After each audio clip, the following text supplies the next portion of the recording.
Your Excellencies, UN Secretary General, President of the General Assembly, Executive Director of UN Women, and distinguished guests. Today, we are launching a campaign called He for She. I am reaching out to you because we need your help. We want to end gender inequality, and to do this, we need everyone involved. This is the first campaign of its kind at the UN. We want to try and galvanize as many men and boys as possible to be advocates for change. And we don't just want to talk about it. We want to try and make sure that it's tangible. I was appointed as Goodwill Ambassador for UN Women 6 months ago. And the more I've spoken about feminism, the more I have realized that fighting for women's rights has too often become synonymous with man-hating. If there is one thing I know for certain, it is that this has to stop. For the record, feminism, by definition, is the belief that men and women should have equal rights and opportunities. It is the theory of the political, economic, and social equality of the sexes. I started questioning gender-based assumptions a long time ago.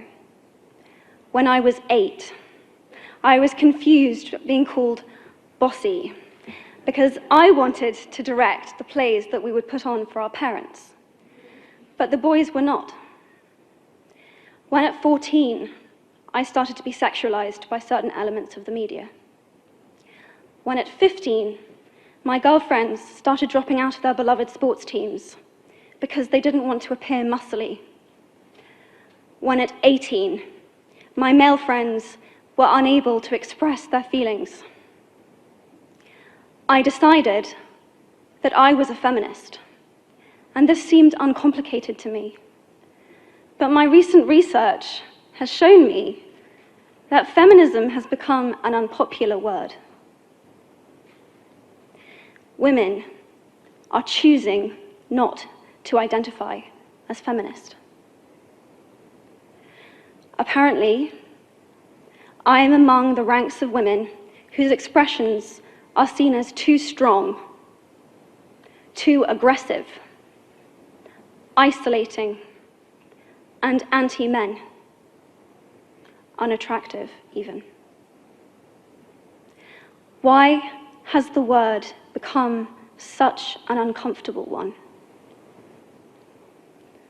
I am from Britain, and I think it is right that I am paid the same as my male counterparts. I think it is right that I should be able to make decisions about my own body. I think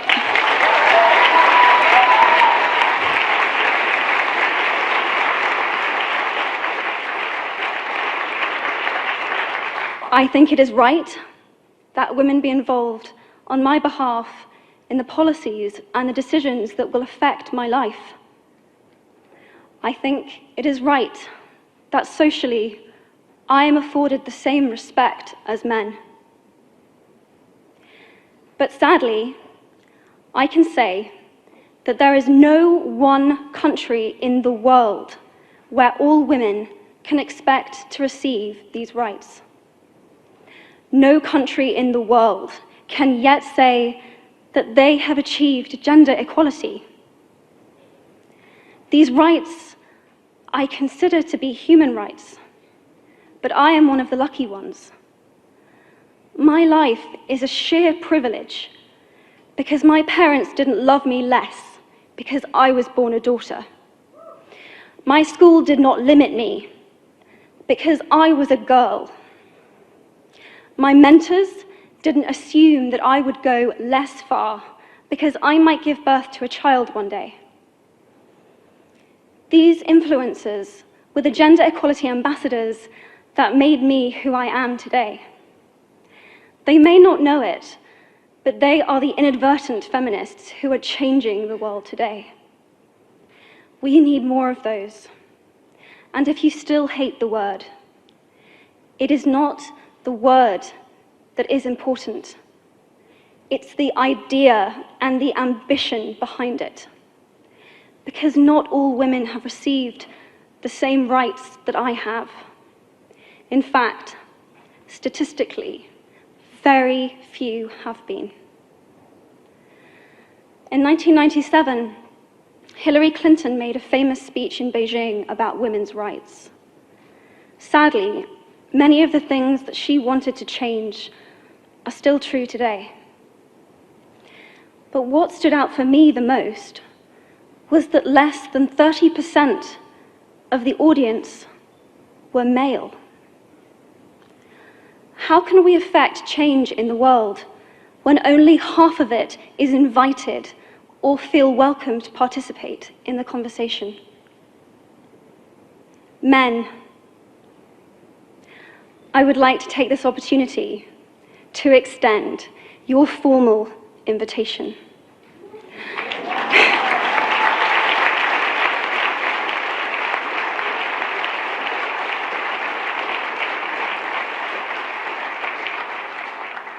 Gender equality is your issue too.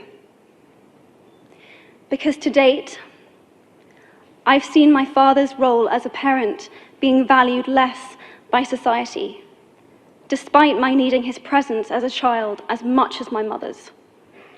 I've seen young men suffering from mental illness, unable to ask for help, for fear it would make them less of a man, or less of a man. In fact, in the UK, suicide is the biggest killer of men between 20 to 49, eclipsing road accidents, cancer, and coronary heart disease. I've seen men made fragile and insecure by a distorted sense of what constitutes male success. Men don't have the benefits of equality either. We don't often talk about men being imprisoned by gender stereotypes, but I can see that they are, and that when they are free, things will change for women as a natural consequence. If men don't have to be aggressive in order to be accepted, women won't feel compelled to be submissive. If men don't have to control, women won't have to be controlled. Both men and women should feel free to be sensitive. Both men and women should feel free to be strong.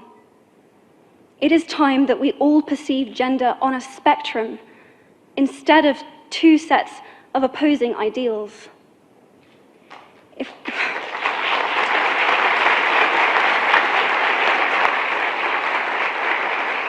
If we stop defining each other by what we are not and start defining ourselves by who we are, we can all be freer.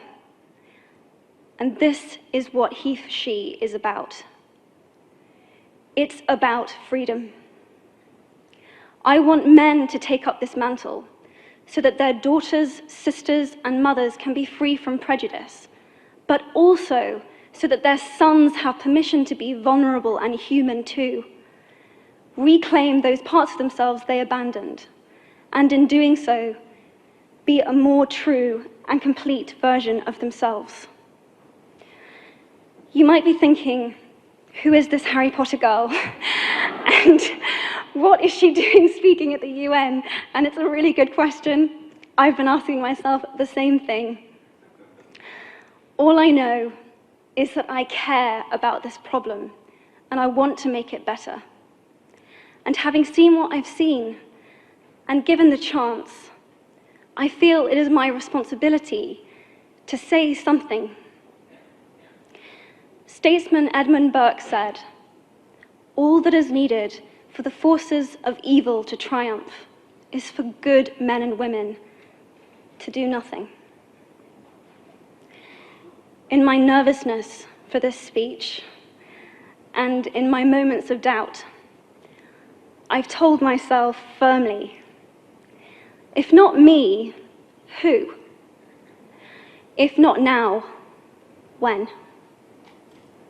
If you have similar doubts when opportunities are presented to you, I hope that those words will be helpful. Because the reality is that if we do nothing, it will take 75 years, or for me to be nearly 100, before women can expect to be paid the same as men for the same work. 15.5 million girls will be married in the next 16 years as children. And at current rates, it won't be until 2086 before all rural African girls can have a secondary education. If you believe in equality, you might be one of those inadvertent feminists that I spoke of earlier. And for this, I applaud you. We are struggling for a uniting word, but the good news is that we have a uniting movement. It is called He for She. I am inviting you to step forward, to be seen, and to ask yourself, if not me, who? If not now, when? Thank you very, very much.